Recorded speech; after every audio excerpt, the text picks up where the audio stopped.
Estimados estudiantes, reciban nuestro saludo al iniciar la actividad orientadora correspondiente al tema 4 sobre enfermedades oftalmológicas de la asignatura Cirugía General.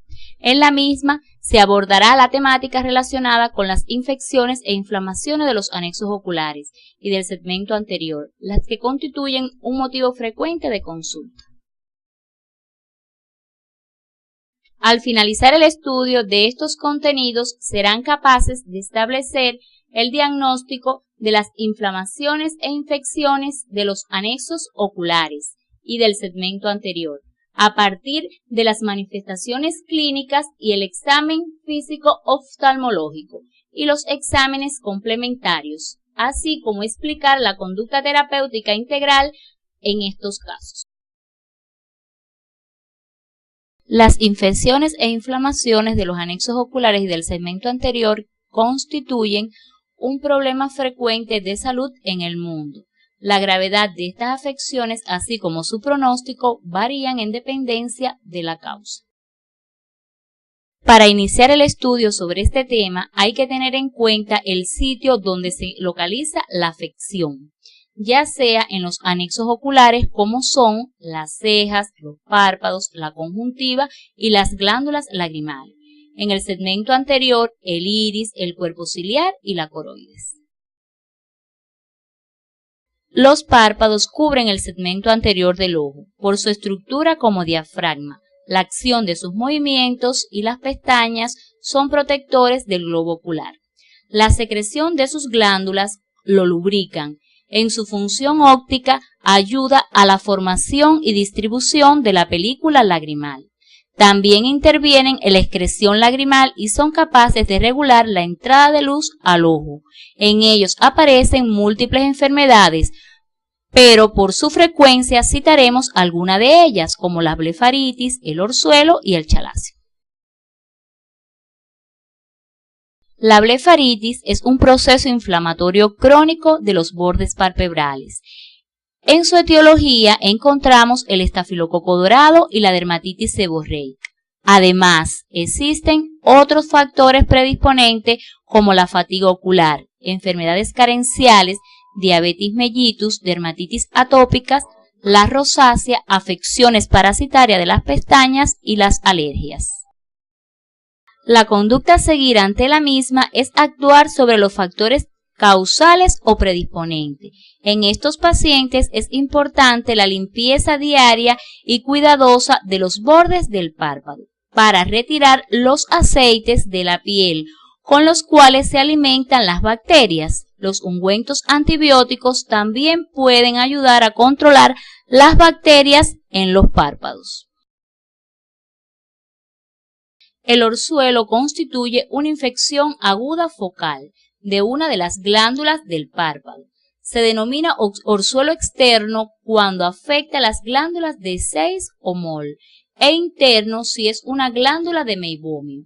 En cuanto a su etiología, el agente causal más común es el estafilococo dorado. También existen factores predisponentes como defectos refractivos, enfermedades carenciales y diabetes mellitus. Dentro de las manifestaciones clínicas del orzuelo externo encontramos una tumefacción focalizada que presenta un punto amarillento en el borde palpebral, lo que indica la existencia de supuración. El drenaje del acceso es espontáneo. En el orzuelo interno se observa un punto amarillento a través de la conjuntiva al evertir el párpado, por donde puede drenar. Los signos inflamatorios son mayores que en el orzuelo externo. Su tratamiento está dado por el uso de compresas tibias, seguidas de la aplicación de una pomada antibiótico antiinflamatoria. El orzuelo externo drena espontáneamente. El interno, si no mejora a las 48 horas, se procederá al drenaje quirúrgico. El chalacio es un proceso inflamatorio crónico, en el cual hay una reacción granulomatosa nodular, al obstruirse el conducto de una o varias glándulas de meibomio. se observa con mayor frecuencia en pacientes portadores de acné rosácea y dermatitis seborreica. Debes profundizar en el estudio de estos contenidos siguiendo las orientaciones del CDIT de la asignatura. Su tratamiento consiste en el uso de compresas tibias y masajes. Los de pequeño tamaño pueden desaparecer espontáneamente y los de mayores tamaño son tributarios de cirugía. La conjuntiva es la capa más externa del ojo, que recubre la zona visible del globo ocular y la parte interior de los párpados. La conjuntiva es casi transparente en condiciones normales, pero no está exenta de presentar inflamaciones e infecciones. Dentro de ellas tenemos las conjuntivitis, de las cuales existen múltiples clasificaciones. En relación con su clasificación etiológica, las conjuntivitis pueden ser bacterianas, virales, alérgicas, por clamidia, neonatal y traumática. Investiga otras bases para su clasificación siguiendo las orientaciones del CD de la asignatura. Las conjuntivitis bacterianas son afecciones muy frecuentes. Se observan en todas las edades. Pueden ser transmitidas por contacto directo a través de objetos de uso personal, como toallas y pañuelos, o por insectos portadores de los gérmenes. La secreción es contagiosa, especialmente en su periodo agudo. Es por eso que esta infección se presenta en varias personas de una misma familia, escuela y centros de trabajo. Suele comenzar en un ojo inicialmente e invadir ambos ojos al cabo de 2 o 3 días. En su etiología podemos encontrar el estafilococo epidermidis y el aureus, aunque existen otros cocos gram positivos, entre los que se incluye el Streptococcus pneumoniae, además otros gram negativos, como el Haemophilus influenzae y la Moracella lacunata. Sus manifestaciones clínicas están dadas por su presentación aguda, con sensación de arenilla, quemazón y prurito en los párpados, que se notan calientes y pesados. Al principio la secreción puede ser acuosa y mucosa, en ocasiones mucopurulenta. La exploración revela una hiperemia conjuntival máxima en los fondos de saco, reacción papilar leve y costras en los párpados. Estos, al despertar, suelen estar adheridos y difíciles de abrir, como consecuencia de la acumulación de exudado durante la noche. Puede curarse entre los 10 y 14 días sin tratamiento. La identificación del germen causal por medio del exudado conjuntival con cultivo y antibiograma es ideal para un tratamiento exitoso. En el tratamiento es fundamental limpiar las secreciones y aplicar compresas de agua fría, hervida, que reducen el edema y alivian las molestias. Se administran colirios antibióticos de amplio espectro en ambos ojos, en dependencia de la intensidad de la infección, aunque sea un solo ojo el afectado. No se recomiendan los esteroides en colirios ni la oclusión del ojo. Resume las medidas higiénicas necesarias en el tratamiento de la conjuntivitis bacteriana. Utiliza la bibliografía recomendada en el CD. La conjuntivitis gonocócica es causada por un diplococo gram negativo, la Neisseria gonorrhoeae. Esta infección se adquiere directamente por las manos del enfermo, que llevan el germen desde los órganos genitales hasta el ojo. En relación con los síntomas de esta enfermedad, el paciente refiere dolor intenso en el ojo y en la región superciliar. Hay malestar general y fiebre. Al principio la secreción es cerosa, algo teñida de sangre, luego purulenta, abundante y espesa. Hay tumefacción, congestión y tensión de los párpados, lo que impide que el enfermo los abra espontáneamente. También se observa quémosis conjuntival, con o sin formación de pseudomembranas. Puede palparse una prominente linfoadenopatía preauricular. Entre las complicaciones más frecuentes podemos encontrar un cuadro de queratoconjuntivitis, úlceras corneales que pueden ser marginales, anulares y centrales. Estas últimas pueden evolucionar hacia la perforación y la endoftalmitis. El tratamiento general tiene que ser preferentemente con dosis única de penicilina, suficiente para garantizar la eliminación de la fuente de infección y lograr la curación en el tiempo más breve posible. En el tratamiento local se indican compresas de agua hervida fría y lavados oculares con solución salina para eliminar las secreciones. También se utilizan colirios antibióticos tópicos, los que deben combinarse con la terapia sistémica. El paciente será remitido de inmediato al oftalmólogo. Las conjuntivitis provocadas por virus son bastante frecuentes y aparecen generalmente en forma de epidemia, dada la rapidez y la facilidad del contacto. Afectan por lo común a miembros de una misma familia, a grupos de personas en las escuelas e internados. Dentro de este tipo, la más frecuente es la conjuntivitis producida por los adenovirus y dentro de ellas la fiebre faringoconjuntival y la queratoconjuntivitis epidémica. La fiebre faringoconjuntival es una infección que predomina en niños y adultos jóvenes. Comienza con prurito, quemazón y lagrimeo. Posteriormente aparece una secreción serosa, hiperemia conjuntival, hipertrofia folicular prominente, adenopatía preauricular, queratitis y opacidades corneales superficiales. Además del cuadro ocular, en esta enfermedad se presenta fiebre, faringitis y adenitis cervical. La queratoconjuntivitis epidémica por lo general es bilateral, aunque aparece primero en un ojo y después se afecta el otro.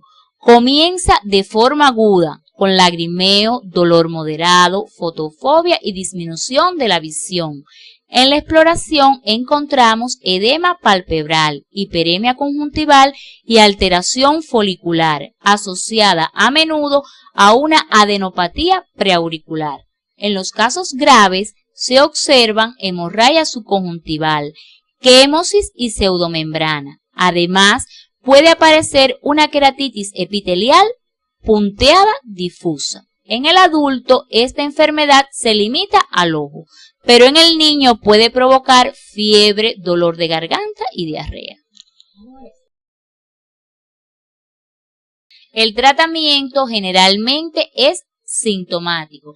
Se aplican compresas de agua hervida fría, psicoplégicos, colirios y ungüentos antivíricos, así como colirios antibióticos para evitar la sobreinfección. Una vez diagnosticada esta conjuntivitis, el paciente debe ser remitido de inmediato, ya que su tratamiento debe hacerse por el especialista.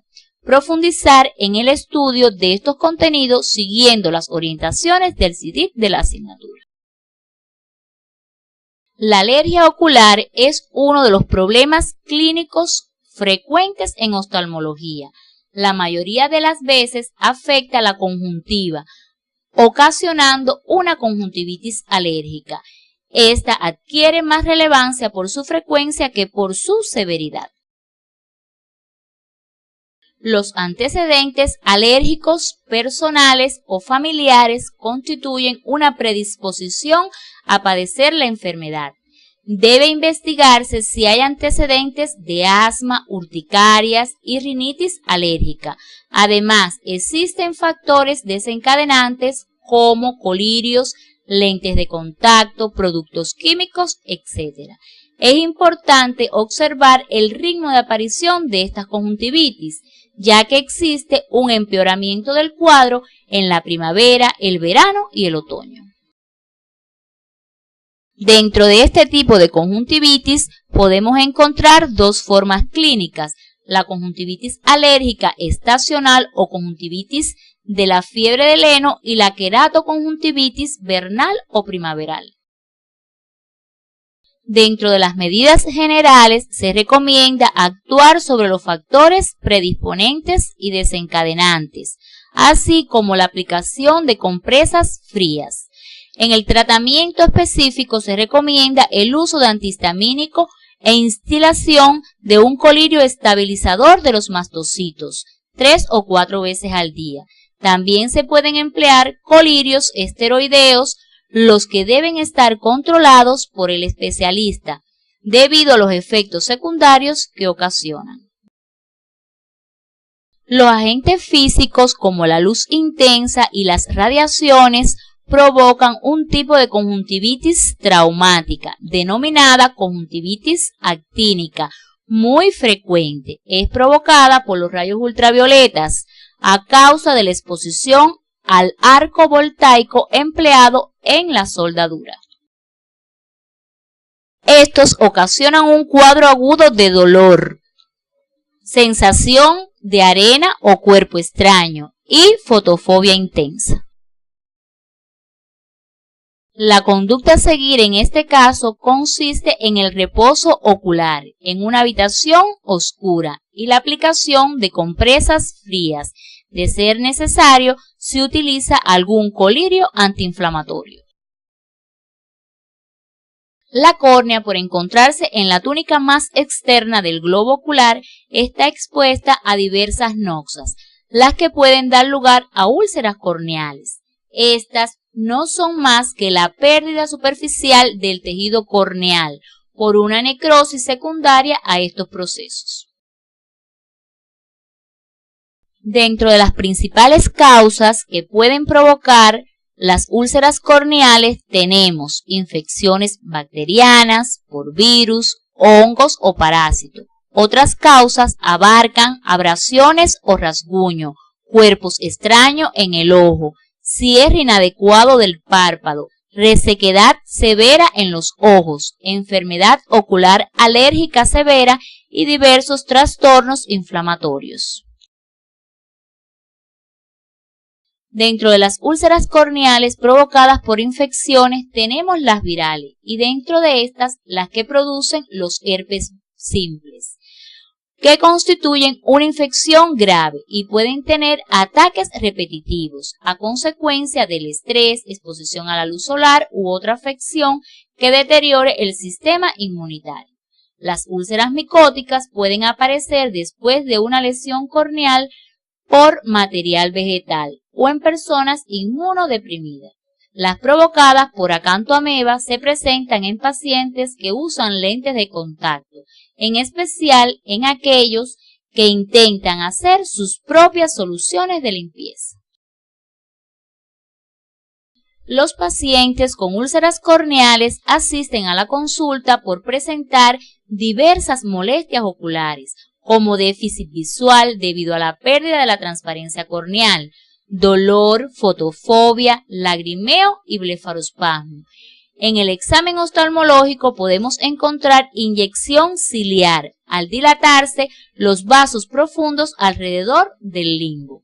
Hay una difracción de la primera imagen de Purkinje en el sitio de la lesión por irregularidad de su superficie. Además, hay opacidades corneales que se hacen visibles a través de la iluminación oblicua. Entre los exámenes que se deben realizar para el diagnóstico de las úlceras corneales tenemos análisis de los raspados de la úlcera, tinción de la córnea con fluoresceína, queratometría, respuesta del reflejo pupilar, refracción, biomicroscopía en lámpara de hendidura, examen de las lágrimas y agudeza visual. El diagnóstico diferencial hay que realizarlo con enfermedades como las conjuntivitis, uveitis, glaucoma agudo, pero además entre ellas mismas, teniendo en cuenta sus antecedentes, su cuadro clínico y exámenes de laboratorio. Este contenido se profundizará siguiendo las orientaciones del CIDIT de la asignatura. Es importante la prevención de las úlceras corneales y se basa en la atención rápida y oportuna por parte de un oftalmólogo ante una infección en los ojos. Lávese las manos y preste una atención rigurosa a la limpieza mientras manipula los lentes de contacto. Asimismo, evite la utilización de lentes de contacto durante la noche. Todo paciente con úlcera corneal debe ser remitido al oftalmólogo.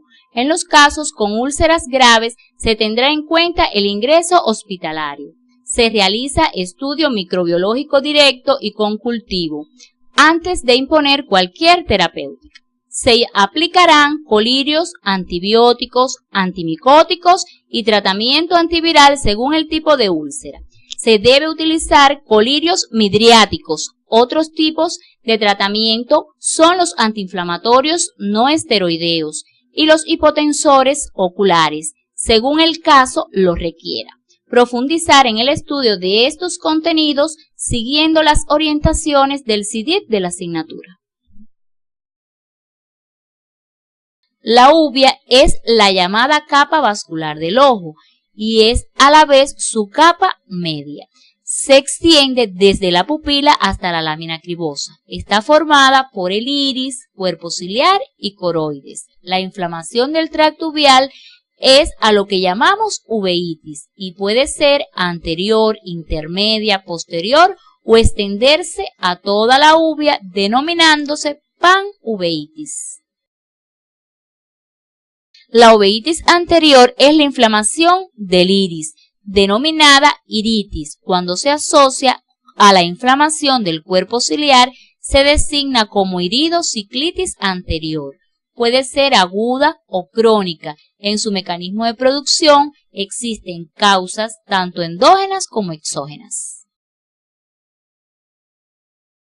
En su cuadro clínico se presentan los síntomas y signos propios de la enfermedad de base, que ocasionó el cuadro inflamatorio uveal, y los síntomas oculares propios de la uveitis, como son dolor ocular intenso, fotofobia, enrojecimiento del ojo, disminución de la agudeza visual y lagrimeo, siendo estos los síntomas por los que generalmente acude el paciente a la consulta. Al realizar el examen oftalmológico encontramos inyección ciliar con un tinte violáceo, precipitados queráticos en el endotelio corneal de tamaño medio, espolvoreado endotelial, celularidad del humor acuoso, tindal positivo, la pupila contraída y de reacción perezosa, sinequias posteriores que dan lugar a irregularidad de la pupila, inflamación del cuerpo ciliar, lo que provoca alteraciones de la acomodación y cambios en la tensión ocular. El diagnóstico diferencial de la uveitis anterior debe realizarse fundamentalmente con las conjuntivitis, el glaucoma agudo, entre otras afecciones. En las conjuntivitis no existe visión borrosa, las respuestas pupilares son normales, existe secreción, no hay dolor, no hay fotofobia y la inyección es a predominio conjuntival. En el glaucoma agudo existe midriasis, hay dolor en punzada de clavo, no hay sinequias posteriores, pero sí edema corneal. Investiga sobre otros posibles diagnósticos diferenciales de esta patología. Utiliza la bibliografía recomendada en el CIDIP de la asignatura. Dentro de las complicaciones de la uveitis anterior podemos mencionar las sinequias posteriores, la uveitis anterior crónica o recurrente con queratopatía en banda, la catarata, el glaucoma, el edema macular, la formación de membrana ciclítica y la tisis bulbi.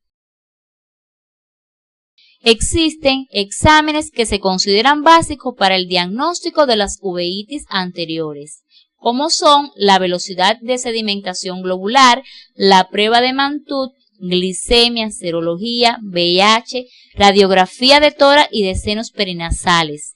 Revisa en las orientaciones para el estudio que se encuentra en el CIDIP de la asignatura los exámenes específicos de aquellas patologías que pueden ocasionar una uveitis anterior.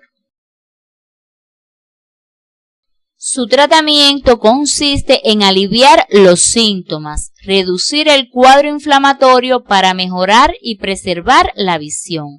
Antes de tratar una uveitis idiopática hay que descartar que requiera tratamiento específico, el que consiste en reposo, antibióticos sistémicos y locales, drogas antiinflamatorias, esteroideas y no esteroideas, midriáticos, psicopléjicos y terapéutica subconjuntival.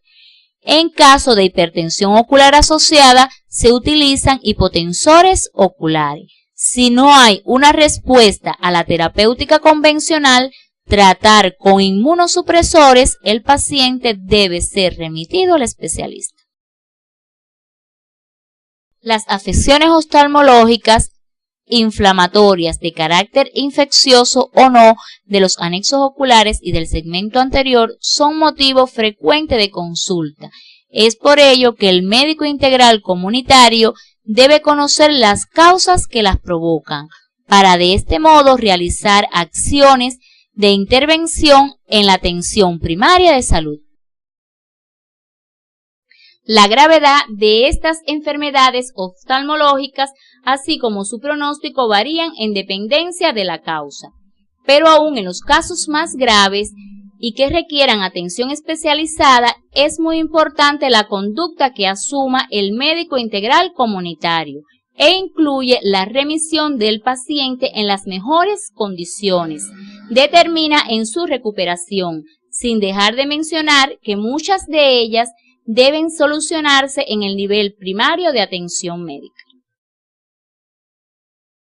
En la actividad de hoy hemos orientado el estudio de los contenidos relacionados con las infecciones e inflamaciones de los anexos oculares y el segmento anterior, los que al igual que los traumas oculares son motivos frecuentes de consulta. Estos últimos los abordaremos en la próxima actividad orientadora.